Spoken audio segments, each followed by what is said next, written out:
Hello friends, स्वागत है आपका एक और नए वीडियो में। हमने मध्यकालीन भारत की शुरुआत की है और इसका एक वीडियो हम अपलोड कर चुके हैं जिसमें हमने आपको बताया था कि किस प्रकार से सिंध पर अरबों का आक्रमण होता है, उसके क्या परिणाम निकलते हैं, उसका कारण क्या था और परीक्षा में कौन कौन से प्रश्न होते हैं जो पूछे जाते हैं। नॉर्मली वो प्रश्न नहीं पूछे जाते हैं जो आप जानते हो, जो नॉर्मली आप किताब में पढ़ लेते हो। इनमें से प्रश्न वो पूछे जाते हैं जो शायद कभी आपने पढ़े भी नहीं हो, काफी डिटेल में पूछा जाता है। क्योंकि यदि आप हिस्ट्री की तैयारी कर रहे हो या हिस्ट्री से किसी एग्जाम को निकालने की कोशिश कर रहे हो, है ना, तो उसमें आपको वो प्रश्न नॉर्मली प्रश्न नहीं पूछने वाला है, क्योंकि आपको पता अभी एग्जाम का लेवल काफी हाई कर दिया गया है। तो इसमें प्रश्नों को काफी डीपली पूछा जाता है। तो डीपली आपको नॉलेज लेने के लिए कम से कम 4 या 5 किताबों को पढ़ना होता है। लेकिन किसी भी कंपटीशन हम तैयारी भी तभी करते हैं जब कोई कंपटीशन के 3 या 4 महीने रह जाते हैं। तो उस समय हम 4-5 बुकों को पढ़कर उस अपने टारगेट को अचीव नहीं कर पाते हैं। तो इसी बात को ध्यान में रखते हुए काफी सारे सोर्स को इंक्लूड करते हुए हम नए वीडियो की शुरुआत करते हैं। ठीक है, तो इसमें आपको काफी सारी किताबों में से सोर्स निकाल कर और आपको बताने की कोशिश की जाएगी, ताकि परीक्षा में किसी भी प्रकार का कोई प्रश्न आता है तो आप उसको गलत नहीं करें बल्कि राइट टिक लगा कर। तो आज का अपना टॉपिक है तुर्कों का भारत पर आक्रमण। तुर्कों का भारत पर आक्रमण और किस प्रकार से आक्रमण होता है, क्या उद्देश्य था, इन सब चीजों के बारे में डिटेल में पढ़ते हुए चलेंगे। तो आज हम ज्यादा टॉपिक नहीं, सिर्फ एक ही टॉपिक कवर कर पाएंगे जो महमूद गजनवी का हुआ। तो बिना देरी किए शुरुआत करते हैं आज के नए टॉपिक के साथ में। आज का अपना जो टॉपिक है वो है तुर्कों का भारत पर आक्रमण। तुर्कों का भारत पर आक्रमण।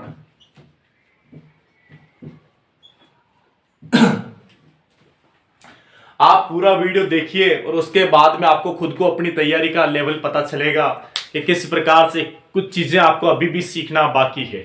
तो इसलिए हम आज पे इसका जो सेकंड टॉपिक है आपके मध्यकालीन भारत का, उसकी शुरुआत करने जा रहे हैं।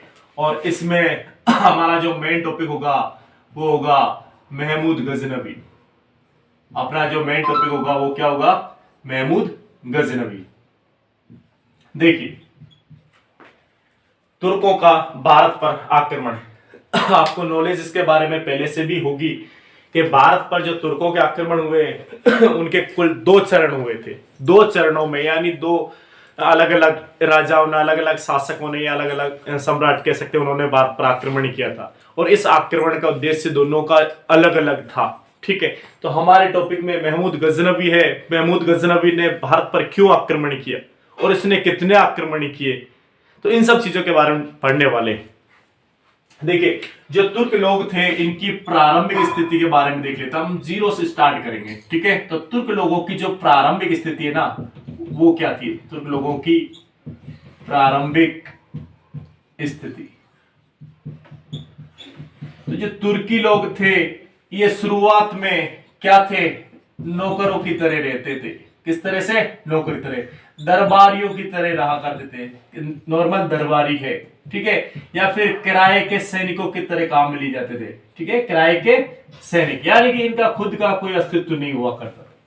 इनकी स्थिति काफी दयनीय स्थिति हुआ करती थी। लेकिन धीरे धीरे इनके भी वंश में कुछ अच्छे शासक पैदा हुए जिन्होंने अपने तलवार के दम पर इस तुर्कों का नाम विश्व प्रसिद्ध कर दिया। तो इनमें इसी प्रकार से एक व्यक्ति होता है जिसका नाम था अलप्तगीन। जिसका क्या नाम था? अलप्तगीन। इस अलप्तगीन ने सबसे पहले 962 ईस्वी में एक राज्य की स्थापना की और आप जानते हैं उस राज्य का क्या नाम था? गजनी। तो तुर्कों की प्रारंभिक स्थिति कोई खास नहीं थी, लेकिन हर वंश में कोई ना कोई ऐसा पैदा होता है जो उस वंश के नाम को आगे बढ़ाता है। तो शुरुआत कर दी है अलप्तगीन ने और उसने 962 ईस्वी में गजनी की स्थापना की है। ठीक है, गजनी कहाँ है? ये अफगानिस्तान में। ये इसके बारे में आपको शायद पता होगा। गजनी कहाँ है? अफगानिस्तान में। इनमें से कौन कौन से प्रश्न परीक्षा में पूछे गए थे और कौन कौन से प्रश्नों की संभावनाएं बनती है और किस प्रकार से प्रश्न बनते हैं, इन सारी चीजों के बारे में हम इस पूरे वीडियो में डिटेल से एक्सप्लेन करेंगे और आपके भी समझ में अच्छे से आएगा। अब अलप्तगीन ने 962 ईस्वी में गजनी राज्य की नींव रखता है और अलप्तगीन का एक दामाद था। क्या था इसका? एक दामाद था। पहले वो उसका गुलाम हुआ करता था, लेकिन बाद में उसका दामाद बनता है और उसका नाम था सुबुक्तगीन। क्या नाम था? सुबुक्तगीन। ये दोनों नाम आपको काफी अच्छे से ध्यान होना चाहिए। पहले अलब्तगीन था, उसका गुलाम था, जिसका जो उसको दामाद भी बनता है, और सुबुक्तगीन उसका नाम था। ये सन 977 ईस्वी में गजनी का क्या बन जाता है? शासक बन जाता है। जब अलब्तगीन की मृत्यु हो जाती है उस समय सुबुक्तगीन 977 ईस्वी में शासक बन जाता है गजनी का। अब सुबुक्तगीन ने शासक बनते ही एक नए राजवंश की स्थापना की, एक नए वंश की स्थापना की। और यह वंश कौन सा था? यामिनी वंश। कौन सा वंश था? यामिनी वंश। और इस यामिनी वंश की स्थापना उसने कब कर दी? उसी साल कर दी उसने जिस समय वो शासक बनता है, यानी 977 ईस्वी में। अब आपको प्रश्नों के बारे में प्रश्नों के बारे में भी ध्यान रखना होगा, क्योंकि अपना उद्देश्य सिर्फ कहानी सुनना ही नहीं है, हमारा उद्देश्य यह भी है कि परीक्षा में कैसे कैसे प्रश्न पूछे जाते हैं, इन सारी चीजों को लेकर चलेंगे। ठीक है, तो सबसे पहला प्रश्न बनता है कि गजनी राज्य वर्तमान में कहां स्थित है? कहां स्थित है? अफगानिस्तान में। गजनी राज्य की नींव किसने डाली? अलब्तगीन ने। कब डाली थी? 962 ईस्वी। ठीक है, फिर उसके बाद में यामिनी वंश का संस्थापक कौन था? यामिनी वंश का संस्थापक कौन था? गलती से महमूद गजनवी मत कर देना, क्योंकि यामिनी वंश का संस्थापक सुबुक्तगीन था। यह सुबुक्तगीन का ही बेटा महमूद गजनवी हुआ करता था। ठीक है, तो यहां तक प्रश्न कंप्लीट हो गए। अब ध्यान दीजिए 977 ईस्वी में इसने यामिनी वंश की स्थापना की है, और 9997 यानी कि 997 ईस्वी में इसे सुबुक्तगीन की क्या हो जाती है? मृत्यु हो जाती है। 997 ईस्वी में क्या हो जाता है? सुबुक्तगीन की मृत्यु हो जाती है। जब सुबुक्तगीन अपने अंतिम समय में था, यानी बीमार रहता था, उस समय उसके दो बेटे थे। एक का नाम इस्माइल था और दूसरे का नाम महमूद गजनवी था। उनमें महमूद गजनवी उसका बड़ा पुत्र था और इस्माइल उसका छोटा पुत्र था। इस्माइल काफी समझदार था, काफी सुंदर था, तो उसके पिता के उससे बहुत ही ज्यादा अटैचमेंट था। इस कारण पिता ने अपने छोटे पुत्र इस्माइल को क्या कर दिया? गजनी का राजा बना देता है। छोटे पुत्र इस्माइल को क्या करता है? गजनी का शासक बना देता है। अभी हम लिखते भी जाएंगे, ताकि आप यदि नोट करना चाहो तो नोट भी करें, और लिखी हुई चीज और पढ़ने के साथ काफी अच्छे से समझ में आती है। हाँ जी। तो क्या होता है कि सुबुक्तगीन के दो पुत्र थे। सुबुक्तगीन, इसके दो बेटे हैं। एक तो है महमूद गजनवी और दूसरा उसका पुत्र है इस्माइल। इस्माइल छोटा पुत्र था और ये उसका बड़ा पुत्र है। पिता को इससे काफी अटैचमेंट था, इस कारण से सुबुक्तगीन ने अपने छोटे बेटे को क्या कर दिया? गजनी का शासक बना दिया। लेकिन महमूद गजनवी ने 7 माह बाद षड्यंत्र रचा, और उस षड्यंत्र में इस्माइल की हत्या कर दी जाती है। तो इस प्रकार अपने छोटे भाई इस्माइल की हत्या करने के बाद में महमूद गजनवी शासक बन जाता है। ठीक है, यहां तक कहानी आपको समझ में आ गई होगी। अब महमूद गजनवी जो शुरू से ही ये चाहता था कि मेरा तो बहुत बड़ा साम्राज्य स्थापित होना चाहिए, पूरे मध्य एशिया में मेरा साम्राज्य का विस्तार होना चाहिए, ये उसकी नीति थी। उसकी नीति क्या थी? साम्राज्यवाद की। इसकी नीति सेम उसी तरह से थी जैसे अलाउद्दीन खिलजी की थी। साम्राज्यवाद की नीति के साथ में पैदा हुआ था, यानी कि ये चाहता था मेरा साम्राज्य इतना बड़ा फैल जाए कि पूरे मध्य एशिया में सिर्फ और सिर्फ एक ही नाम हो, वो क्या हो? महमूद गजनवी। तो परीक्षा में प्रश्न पूछ लिया जाता है कि यामिनी वंश का संस्थापक कौन था? तो यामिनी वंश का संस्थापक कौन था? सुबुक्तगीन। महमूद गजनवी का संबंध किस वंश से है? तो किससे है? यामिनी वंश से। ठीक है, और महमूद गजनवी कहां का शासक था? गजनी का था। अब जब इसकी नीति यही थी साम्राज्यवाद की और मध्य एशिया में शासन करना चाहता था, इस कारण से उसने आक्रमण करने शुरू किए थे। तो उसके आक्रमणों का जो मेन कारण है वो सिर्फ और सिर्फ साम्राज्यवादी नीति के, मध्य एशिया में शासन करने वाला। अब थोड़ा सा इस महमूद गजनवी के बारे में भी देख लेते हैं। देखिए, इसका वंश आपको अभी अभी बताया है, यामिनी वंश है। कौन सा वंश है? यामिनी वंश। और इसकी जो उपाधियां हैं उन उपाधियों को भी देख लेते हैं। इसकी जो उपाधियां प्रश्न परीक्षा में पूछ लिए जाते हैं उनमें से इसकी उपाधियां एक है यमीन उद्दौला। कौन सी है? यमीन उद्दौला। और दूसरी उसकी उपाधि है यमीन उल मिल्लाह। यमीन उद्दौला और यमीन उल मिल्लाह। इसका अर्थ होता है मुसलमानों का संरक्षक। अर्थ क्या होता है? मुसलमानों का संरक्षक।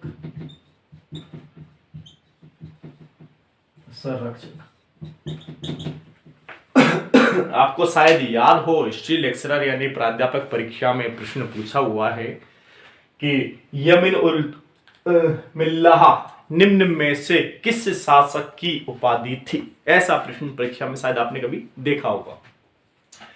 तो यमीन उल मिल्लाह किसकी उपाधि थी?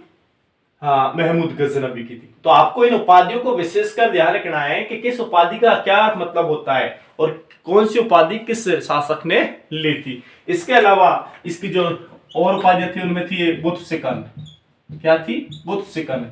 बुत सिकन का मतलब होता है मूर्ति भंजक। बुत सिकन का मतलब क्या होता है? मूर्ति भंजक, यानी कि मूर्तियों को तोड़ने वाला। तो बुत सिकन किसकी उपाधि थी? महमूद गजनवी की। इसके अलावा इसकी जो उपाधि है वो गाजी है।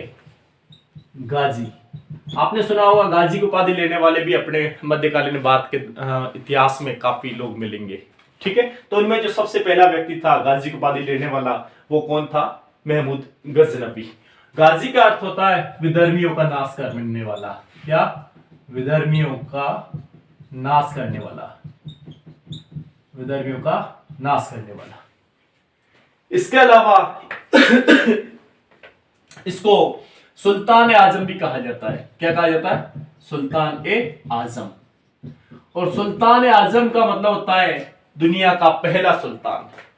दुनिया का पहला सुल्तान। और आपको एक बात जरूर याद रखनी चाहिए कि पूरी दुनिया में जो सबसे पहली उपाधि ली गई थी सुल्तान की, वो किसने ली थी? महमूद गजनवी ने, है ना। इस कारण से इसे दुनिया का पहला सुल्तान भी कहा जाता है। इसके अलावा इसको इस्लाम का नायक भी कहा जाता है। क्या? इस्लाम का नायक कहा जाता है। इस्लाम का नायक इसे इसलिए कहा जाता है क्योंकि इसने गाजी की उपाधि ली, और गाजी का मतलब होता है विधर्मियों का नाश करने वाला।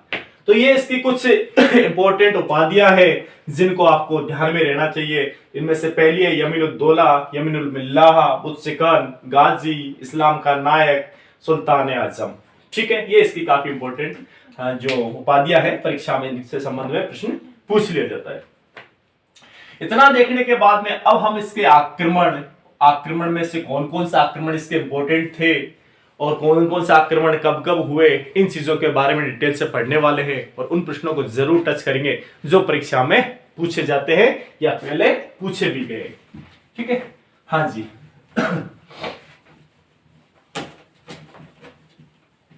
आपको कोई भी टॉपिक पढ़ने के बाद में उसे कहानी की तरह याद रखना चाहिए ताकि आप उसे कभी भूल नहीं पाए। जिस प्रकार हम कहानी को एक बार सुन लेते हैं या पढ़ लेते हैं तो फिर उसके बाद उसको भूल नहीं पाते, तो इसी प्रकार आपको हिस्ट्री पढ़ते समय यही चीज ध्यान रखनी चाहिए। तो उसे कहानी की तरह पढ़ लीजिए, समझ लीजिए, ताकि कोई किसी प्रकार की भूल उसमें नहीं हो और परीक्षा में उससे संबंधित प्रश्न यदि आए उनका जवाब दे सके। देखिए, इसके आक्रमण के कारण देख लेते हैं। आक्रमण के कारण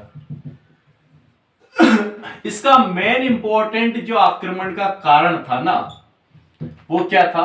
मध्य एशिया में साम्राज्य स्थापित करना। बस ये चीज आप ध्यान रखना। आपको किसी गाइड में यदि ये मिलता है कि धर्म प्रचार वगैरह करना और कुछ, ऐसा कुछ नहीं है।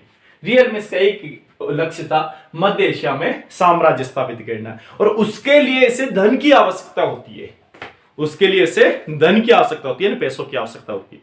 और ये पैसा उसे कहां मिल सकता है? बाकी इतने तो उस समय तात्कालिक स्थिति में बाकी इतने कोई भी देश अमीर नहीं थे, तो भारत सबसे ज्यादा अमीर हुआ करता था, क्योंकि भारत की जो ज्यादातर संपत्ति थी वो कहां होती थी, मंदिरों पर होती थी। इसी कारण उस समय जो आक्रमणकारी थे ना, वो राज्यों के जो महत्वपूर्ण मंदिर होते थे ना, उनको लूटा करते थे। तो इसी के संदर्भ में इसने गुजरात के सोमनाथ मंदिर पर भी किया, जिसके बारे में डिटेल से पढ़ने वाले हैं। और इसके एक दरबारी इतिहासकार था, कौन था, दरबारी इतिहासकार जिसका नाम था उतबी। और इस उतबी के अनुसार इसके जो आक्रमण के उद्देश्य थे वो क्या थे, जिहाद। क्या थे, जिहाद का, यानी जिहाद का नारा लगाकर ये आक्रमण किया करता था। तो मेन इंपॉर्टेंट प्रश्न ये जरूर ध्यान रखना, ये भी आरपीएससी में प्रश्न पूछा हुआ है। आप कंपटीशन की तैयारी करते हो तो निश्चित रूप से आप पुराने पेपर को जरूर उठा के देखते होंगे, उसमें आपको यही राइट ऑप्शन मिलेगा, क्योंकि इसी को आरपीएससी ने से राइट माना है। ठीक है, क्योंकि मध्य एशिया में साम्राज्य स्थापित करने के लिए उसे धन की आवश्यकता थी, इस कारण से उसके आक्रमण हुआ करते थे। उस समय हमसे ऑब्जेक्टिव में ऐसे प्रश्न पूछ लिए जाते हैं, उनमें हम कंफ्यूज हो जाते हैं। तो जो सबसे महत्वपूर्ण होता है वो आपका राइट आंसर माना जाता है। अब इसके बाद में इसके जो आक्रमण है, इसके संदर्भ में एक इतिहासकार थे जिनका नाम था हेनरी इलियट। क्या नाम था, हेनरी इलियट। इन्होंने कहा है कि महमूद गजनवी ने भारत पर कुल 17 बार आक्रमण किए थे। गजनवी ने कितने बार आक्रमण किए, कुल 17 बार आक्रमण किए।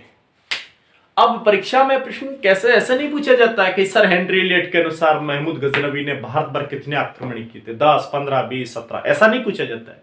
प्रश्न ऐसा पूछा जाता है किस इतिहासकार के अनुसार महमूद गजनवी ने भारत पर 17 बार आक्रमण किए थे। उसमें आपको 4 ऑब्जेक्टिव मिलेंगे और चारों में अलग अलग इतिहासकार के नाम मिलेंगे। तो आपको यह नाम जरूर याद रखना है, कौन सा, हेनरी इलियट। कहीं कहीं पर आपको इसके आगे सर भी लिखा मिलेगा, सर हेनरी इलियट, मतलब वो ये हेनरी इलियट, ये इसके उपाधि है। तो सर हेनरी इलियट कहता है महमूद गजनवी ने कुल 17 बार आक्रमण किया था, और सभी तत्कालीन और समकालीन और उसके बाद वाले इतिहासकार इसी तथ्य को सही मानते आए। ठीक है, कुछ इतिहासकार अलग अलग भी बताते, कोई कहता 12 बार, कोई कहता 15 बार, लेकिन वास्तव में इसके 17 बार आक्रमण है। यही हमसे कंपटीशन में पूछा जाता है और इसी को राइट आंसर आरपीएससी मानती भी। अब इसके जो आक्रमण का जो मार्ग था, आक्रमण का मार्ग वो भी सुन लीजिए। इसके आक्रमण का मार्ग था, वो था खैबर दर्रा। कौन सा दर्रा, खैबर दर्रा। अब यदि परीक्षा में मैथ्स के लिए आ जाए या मिलान करने के लिए आ जाए और या आपसे ऑब्जेक्टिव में पूछ ले जाए कि किस मार्ग से महमूद गजनवी भारत पर आक्रमण करता, तो उसका राइट आंसर क्या होगा, खैबर दर्रा। आपको एक कंपैरिजन हमेशा याद रखनी चाहिए, या आपने नोट कर लिया होगा या देख लिया होगा या समझ लिया होगा, आप देख लिया करो, आपको उतारना है या समझना है। एक कंपैरिजन आपको बता रहा हूं, वो कंपैरिजन आपको जरूर माइंड में रखना है, क्योंकि परीक्षा में ऐसा प्रश्न पूछ लिया जाता है। मैंने वीडियो के स्टार्टिंग में भी कहा है कि हम वीडियो में सिर्फ कहानी के बारे में नहीं, परीक्षा में क्या क्या प्रश्न पूछे गए और कौन कौन से प्रश्न और बन सकते हैं, या फिर कौन से प्रश्न इन फ्यूचर हमसे पूछे जा सकते हैं, इन सभी चीजों के लिए हमें प्रिपेयर अपनी तैयारी बना के रखनी है। ठीक है, तो देखो एक कंपैरिजन है छोटी सी, वो देख लेते हैं। सबसे पहला व्यक्ति है मोहम्मद बिन कासिम। ये मोहम्मद बिन कासिम का वीडियो हमने कल ही अपलोड किया है, आपने नहीं देखा हो तो उसे जरूर देख लीजिए, इसमें भी काफी डिटेल से बात की है। और दूसरा व्यक्ति है महमूद गजनवी, और तीसरा व्यक्ति है मोहम्मद गोरी। हाँ जी, मोहम्मद बिन कासिम अरब का था, ये तुर्की व्यक्ति है, और ये भी तुर्की व्यक्ति है, ये तो आप जानते ही हो। ठीक है, इसके आक्रमण की डेट पता है आपको, 712 से, और इसकी सन 1000 और 1001 से स्टार्ट हो जाता है, और उसका मोहम्मद गोरी के टॉपिक पढ़ेंगे तब देखिए 1075 ईस्वी में वैसे बताते हैं। हाँ जी, अब मोहम्मद बिन कासिम, इसने जो आक्रमण किया है ना, वो मकरान मार्ग से किया है। किस मार्ग से किया है, मकरान मार्ग से। ये प्रश्न परीक्षा में पूछ लिए जाते हैं कि निम्न में से किस शासक ने किस मार्ग से भारत पर आक्रमण किया है। तो इसने किस मार्ग से आक्रमण किया है, मकरान मार्ग से किया है। महमूद गजनवी, महमूद गजनवी ने भारत पर किस मार्ग से आक्रमण किया है? खैबर दर्रा से। और इसके बाद में मोहम्मद गोरी, मोहम्मद गोरी ने भारत पर किस मार्ग से आक्रमण किया है? गोमल दर्रा से। कोचिंग वाले इस तरह से नहीं पढ़ाते हैं कभी, क्योंकि उनको ऑफलाइन क्लासों में पढ़ाना होता है, वो सारी चीजें नहीं डालेंगे, आप ध्यान रखने इस बात की। तो मकरान मार्ग से कौन आता है? मोहम्मद बिन कासिम। खैबर दर्रा से कौन आता है? महमूद गजनवी। और मोहम्मद गोरी किस मार्ग से आता है? गोमल दर्रा से। मोहम्मद बिन कासिम ने जो अपना अंतिम अभियान किया था, आपने कल वाले वीडियो में देखा होगा, तो किस पर अंतिम अभियान किया था? मुल्तान पर किया था। यानी कि मोहम्मद बिन कासिम का अंतिम अभियान कौन सा था? मुल्तान पर। इन फ्यूचर परीक्षा में प्रश्न पूछ लिया जाए कि निम्न में से किस शासक का अंतिम अभियान मुल्तान था, तो आप क्या जवाब दोगे? तब आपको यह ध्यान रखना है। और महमूद गजनवी का जो दूसरे नंबर का आक्रमण था, कौन सा? सेकंड आक्रमण। वो सेकंड आक्रमण कहां हुआ? मुल्तान पर। और मोहम्मद गोरी का जो पहला आक्रमण है वो कहां हुआ? मुल्तान। यानी कि मोहम्मद गोरी का पहला आक्रमण, महमूद गजनवी का दूसरा आक्रमण, मोहम्मद बिन कासिम का अंतिम आक्रमण मुल्तान पर हुआ था। उस समय अलग अलग वंश के शासक इन पर शासन किया करते थे। तो इन सारी चीजों को डिटेल में कंपैरिजन के रूप में आप नोट करके रखें, ताकि परीक्षा में कुछ भी पूछा जाए आपसे कोई गलती नहीं हो, आप बिल्कुल एकदम राइट आंसर को सेलेक्ट कर पाए। ठीक है, ये चीज शायद आपको नहीं लगी होगी, या फिर शायद आप जानते होंगे, वो आपको ही पता है। अगर आपको वीडियो पसंद आता है तो उस पर लाइक और कमेंट जरूर करें, ताकि हमें मोटिवेशन मिले और हम और इंटरेस्टिंग टॉपिक लेकर आए। अब देखिए, अब ये आक्रमण करने के लिए कब निकलता है? महमूद गजनवी अपने क्षेत्र से, यानी अपने गजनी से, अपने साम्राज्य का है इसका गजनी में, तो इस गजनी से आक्रमण करने के लिए कब निकलता है? ये निकलता है वहां से सितंबर अक्टूबर महीने से। सितंबर अक्टूबर महीने से। क्यों निकलता है? क्योंकि भारत में उस समय वर्षा ऋतु का दौर होता है, जून जुलाई अगस्त, और उस समय जो नदियां हैं वो उफान पर होती है, और इतने बड़े मार्ग से जब सेना आ रही है तो निश्चित रूप से कोई ना कोई बड़ी नदी उसके रास्ते में जरूर आएगी, जैसे कि वहां सिंध नदी है, तो उस नदी का बहाव क्षेत्र ज्यादा होता है। बरसात के कारण सब जगह कीचड़ होती है और पानी का भराव होता है, तो इन सबसे बचने की खातिर वो जुलाई अगस्त के महीने के निकालने के बाद सितंबर अक्टूबर में वहां से निकलना स्टार्ट करता है, और यहां वापस आता है नवंबर दिसंबर कभी जनवरी तक। और उन लोगों के लिए शीत ऋतु में आक्रमण करना काफी सरल होता है। ठीक है, क्योंकि वहां के जो योद्धा है वो वास्तव में सर्दी वाले मौसम में ज्यादा ट्रेंड होते हैं, ज्यादा एक्सपर्ट होते हैं युद्ध कला में। तो सितंबर अक्टूबर के महीने के अंत में निकलते हैं, और फिर उसके बाद नवंबर दिसंबर जनवरी में आक्रमण करते हैं, और फिर उसके बाद मार्च तक वापस चले जाते हैं, मार्च अप्रैल महीने के तक। ठीक है, ऐसा प्रश्न खैर नहीं पूछा जाएगा आपसे परीक्षा में, लेकिन हमें पता होना चाहिए कि उनकी टेक्निक क्या हुआ करती थी, कि वो कब निकलते थे। ये थोड़ी बेसिक नॉलेज है जो आप किसी को यदि बताओगे तो भी ठीक लगेगा। हाँ जी, अब इसके जो महत्वपूर्ण इंपॉर्टेंट जो इसके आक्रमण थे, इंपॉर्टेंट आक्रमण इसके, उनके बारे में देखते हैं। जो सबसे पहला इसका जो आक्रमण था महमूद गजनवी का था, वो था पंजाब पर। महमूद गजनवी का जो पहला आक्रमण हुआ था वो कहां हुआ था? पंजाब पर। यह सन 1000 और 1001 ईस्वी की घटना है। कहीं ये आपको 1000 मिलेगा, कहीं ये आपको 1001 मिलेगा, बात एक ही है। ठीक है, हाँ जी। तो पंजाब में उस समय शाहियों का वंश शासन चल रहा था। किनका शासन चल रहा था? शाहियों का। शाहियों का यानी वंश कौन था? शाहियों का वंश। अब वंश का नाम आपको अलग अलग गाइड में अलग अलग मिल सकता है, या फिर एक ही गाइड में दो दो मिल सकते हैं। तो कौन सा वंश था वो सुन लीजिए। वंश का नाम था ललित शाही वंश। कौन सा? ललित शाही वंश। या फिर आपको दूसरा कौन सा मिलेगा? ब्राह्मण शाही वंश। कौन सा? ब्राह्मण शाही वंश। और या फिर आपको एक तीसरा नाम भी मिल सकता है जो होगा हिंदू शाही वंश। कौन सा नाम? हिंदू शाही वंश। हिंदू शाही वंश।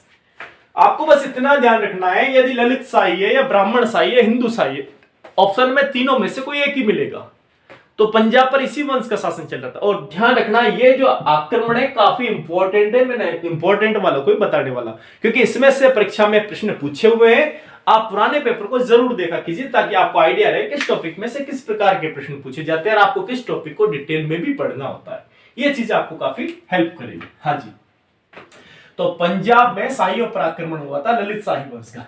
अब इस शाही वंश के बारे में भी थोड़ा समय देख लेना है, क्योंकि प्रश्न यहां से पूछा है कि पंजाब का जो ललित शाही वंश है या ब्राह्मण शाही वंश है या हिंदू शाही वंश है, इसका संस्थापक कौन था। ये जो वंश चल रहा है इस वंश का संस्थापक कौन था। जैसे कल जो हम पढ़ रहे थे ब्राह्मण वंश का शासन चल रहा था सिंध में, तो उसका जो संस्थापक था चास था और उस चास का पुत्र दाहिर था। इसी प्रकार इनके भी पूछ लिए जाते हैं।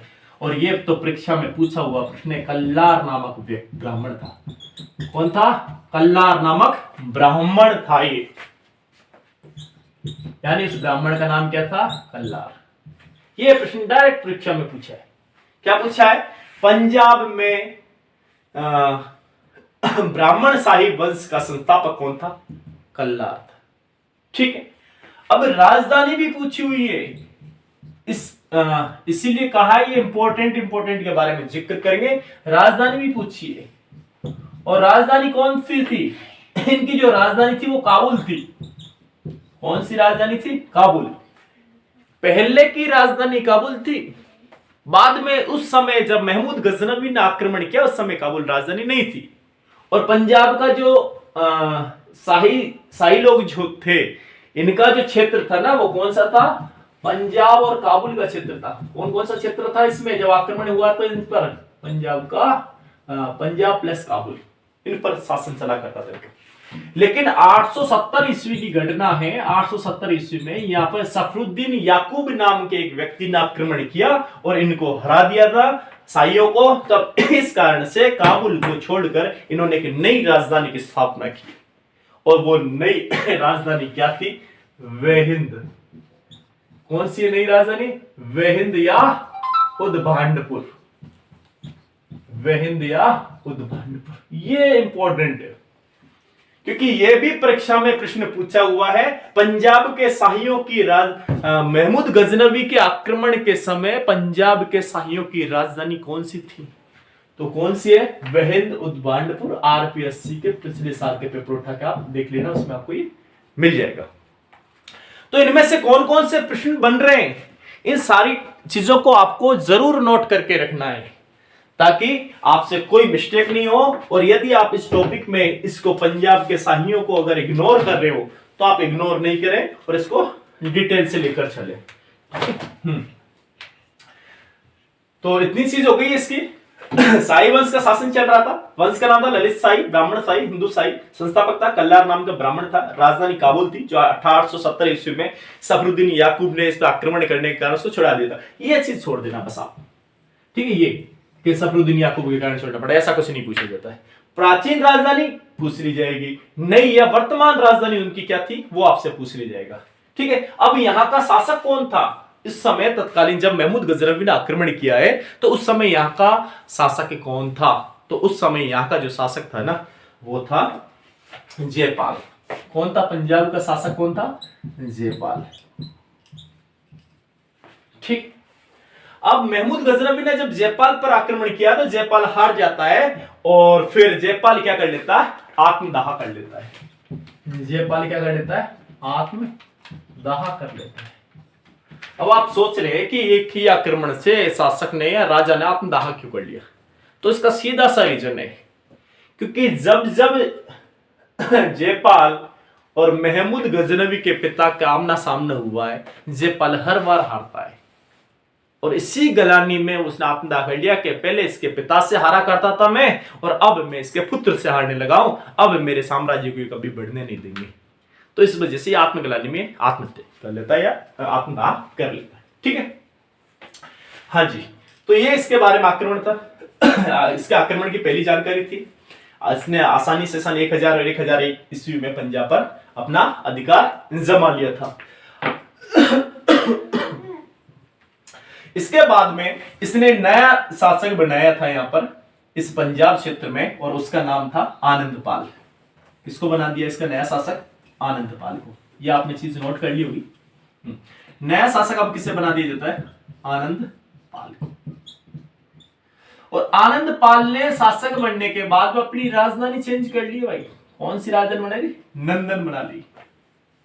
और ये भी कुछ समय तक इसके साथ में अच्छे संबंध रखता है महमूद गजनवी के साथ में, फिर उसके बाद में ये विद्रोह कर देता है। इस कारण से दोबारा भी आक्रमण होता है, ठीक है, आनंदपाल पर। तो दोबारा आक्रमण कब करने आता है? सन 1008-9 की घटना है। कब की? सन 1008-9। यानी कि पंजाब पर उसने आक्रमण कर दिया, इसको यहाँ के शासक ने आत्मदाह कर लिया। आनंदपाल को यहाँ का राजा बना दिया गया। कुछ समय ठीक ठाक रहा, लेकिन बाद में ये इसका विद्रोह करने लग गया, इसको टैक्स नहीं देने लगा आनंदपाल। और इस कारण से महमूद गजनवी को उस पर पुनः आक्रमण करना पड़ा 1008 में। आनंदपाल को हरा दिया गया, आनंदपाल की मृत्यु हो जाती है। फिर उसके बाद में दोबारा से त्रिलोचन पाल को शासक बनाया जाता है। किसको बनाया जाता है? त्रिलोचन पाल। आपको इतना नहीं जाना इसमें, आपको बस इतना ध्यान रखना है जो पहले आपको स्ट्रेटेजी बताई थी पंजाब वाली आक्रमण की, वो चीज ध्यान रखनी है बस। काफी डिटेल में चलती है, वंश कभी खत्म नहीं होते, हमेशा चलते रहते, कोई ना कोई आनंदपाल, कोई ना कोई त्रिलोचन पाल होता ही है, ठीक है। बस आपको इतना ध्यान रखना है जो आपको पहले बताई थी जयपाल वाली घटना के बारे में, ठीक। दूसरी बात, अब इसके बाद में जो इसका दूसरा आक्रमण था, अभी थोड़ी देर पहले एक सारणी बनाई थी और उस सारणी में हमने आपको बताया था कि इसके जो आक्रमण हुए उसमें दूसरी नंबर पे जो इसका आक्रमण था वो कहां था? मुल्तान पर था। मोहम्मद बिन कासिम का अंतिम अभियान मुल्तान पर था। तो दूसरा इसका आक्रमण होता है मुल्तान पर। किस पे होता है? मुल्तान पर। और मुल्तान पर उस समय जो वंश चल रहा था वो था सिया कर्मार्थियों का। सिया कर्मार्थियों का, यानी सिया कर्मार्थियों का शासन चला करता था। सिया कर्मार्थी भी कौन है? ये भी मुस्लिम में है, क्योंकि आपको पता है मुसलमानों की दो ब्रांच होती है, कोई तो सिया और एक सुन्नी। ये सुन्नी मुसलमान था और ये सिया था, ठीक है। और सिया और सुन्नी में बनती नहीं है, इस कारण से महमूद गजनवी मुल्तान पर सिया कर्मार्थियों पर आक्रमण करता है। और जो यहाँ का जो राजा था उसका नाम था अब्दुल फतेह दाऊद। क्या नाम था उसका? अब्दुल फतेह दाऊद।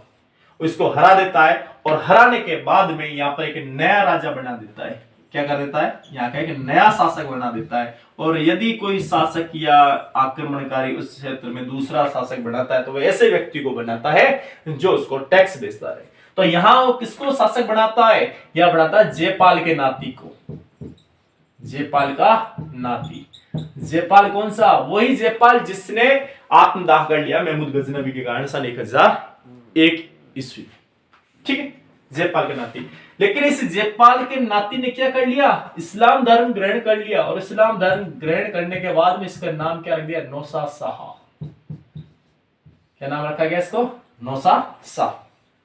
तो ये दो इसके आक्रमण थे जो इंपॉर्टेंट है, परीक्षा में पूछ ले जाते हैं। बस इसका जो आखिरी आक्रमण है ना, बस उन आक्रमणों को भी आपको जरूर ध्यान रखना है, क्योंकि परीक्षा में उनसे संबंधित भी प्रश्न पूछ ली जाते हैं। या तो आपसे फर्स्ट आक्रमण के बारे में पूछा जाएगा या सेकंड आक्रमण के बारे में पूछ लिया जाएगा, और इसमें भी सिर्फ उसकी राजधानियां पूछ ली जाएंगी, और इसमें वंश का नाम पूछा जाएगा कि किस वंश का शासन था। हाँ जी। अब महमूद गजनवी का जो सबसे महत्वपूर्ण आक्रमण है उसके बारे में देखेंगे। बाकी के इसके आक्रमणों में से कभी कोई प्रश्न नहीं पूछा गया है।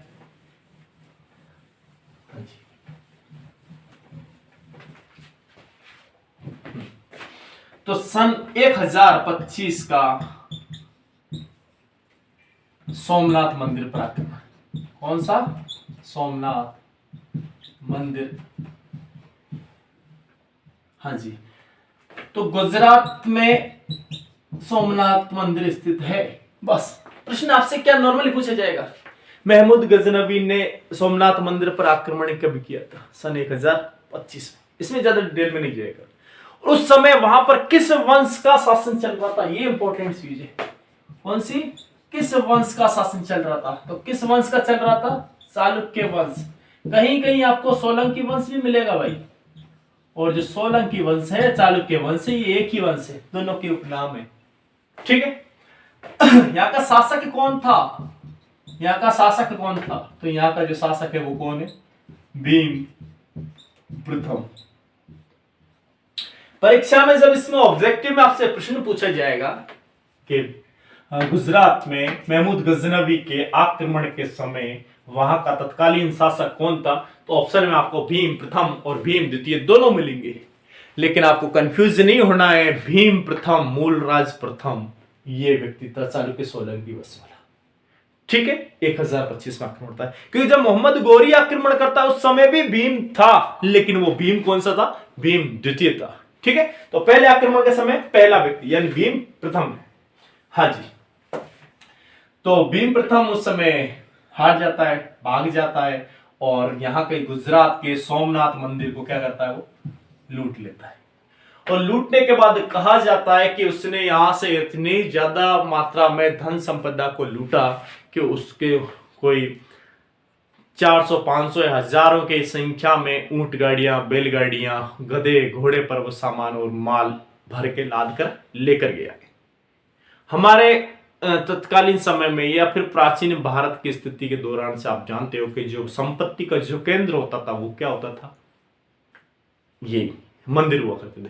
तो काफी वर्ल्ड फेमस मंदिर है और यहाँ पर लूटने के पश्चात में वो काफी सारा माल है अपने साथ लेके जा रहा है। अब उस समय की घटना घटित होती है और वो घटना क्या घटित होती है कि जब ये माल लेके इतना सारा मात्रा में लेके जा रहा है तो बीच में सिंध क्षेत्र से होकर जब ये गुजरता है, किस क्षेत्र से? सिंध क्षेत्र से। तो उस समय सिंध के जाटों ने इसे रोक लिया। किसने रोक लिया? सिंध के जाटों ने रोक लिया और इसके माल को क्या किया? लूट लिया था। यानी कि एक लुटेरा लूट के लेके जा रहा और उसके माल को वापस किसी दूसरे ने लूट लिया है और काफी सारी मात्रा में इसका माल लूट लिया। लेकिन वो माल इतनी ज्यादा मात्रा में था कि लूटने के पश्चात भी इस पर कोई ज्यादा फर्क नहीं पड़ा है।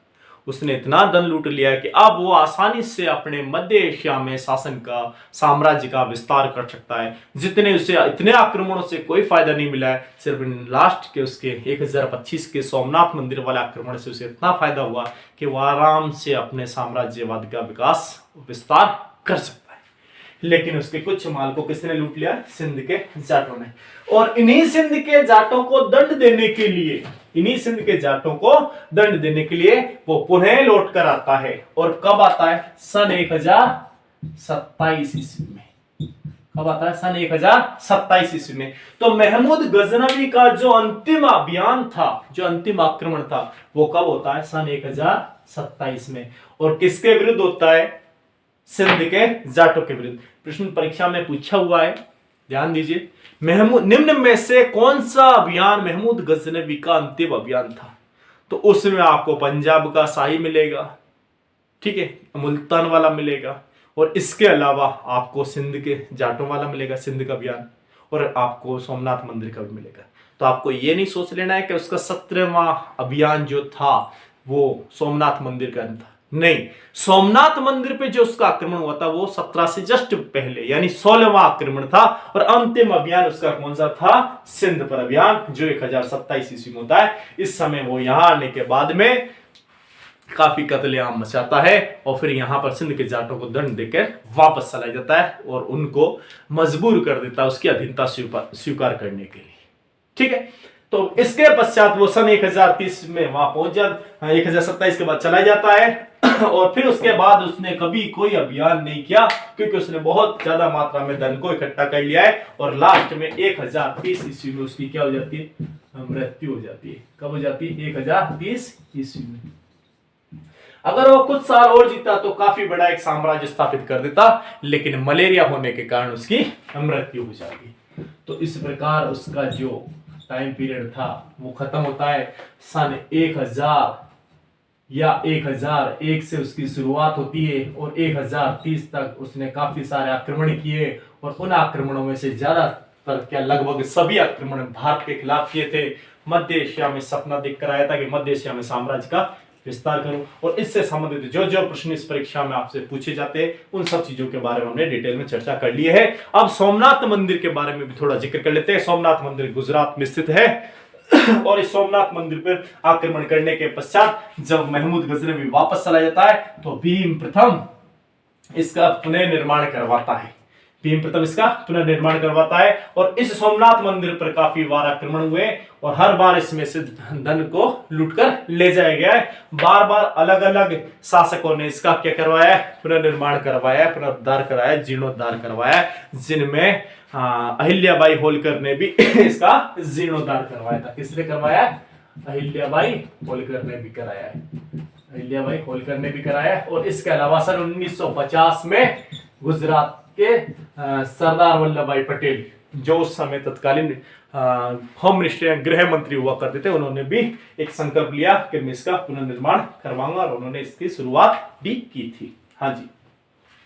और लास्ट में लगभग 1995 में, दिसंबर 1995 में, उस समय भारत के तत्कालीन जो राष्ट्रपति थे डॉक्टर शंकर दयाल, उन्होंने इसको राष्ट्र के लिए समर्पित कर दिया। तो ये था कुछ इतिहास जो महमूद गजनवी से संबंधित है और तुर्कों के आक्रमण से संबंधित है, जिसके बारे में आपको बताया है। उम्मीद है आपको समझ में आया होगा। अगर आप चैनल पर पहली बार आए हो और आपको लगा कि वास्तव में आपने कुछ सीखा है आज, तो चैनल को जरूर सब्सक्राइब करें और वीडियो को लाइक करें और हो सके तो शेयर करें। तो आगे जो नेक्स्ट वीडियो आएगा उसमें हम आपको महमूद गजनवी के जो दरबारी इतिहासकार हुआ करते थे, उन दरबारी इतिहासकारों के बारे में, कुछ किताबों के बारे में, और उसने कौन कौन सी चीज़ों का आविष्कार किया था या फिर किन किन चीज़ों की नई शुरुआत की थी, इन सब चीज़ों के बारे में पढ़ने वाले। तो आज के लिए इतना काफ़ी है। पूरा वीडियो देखने के लिए धन्यवाद। लाइक और सब्सक्राइब का जरूर ध्यान रखें। धन्यवाद।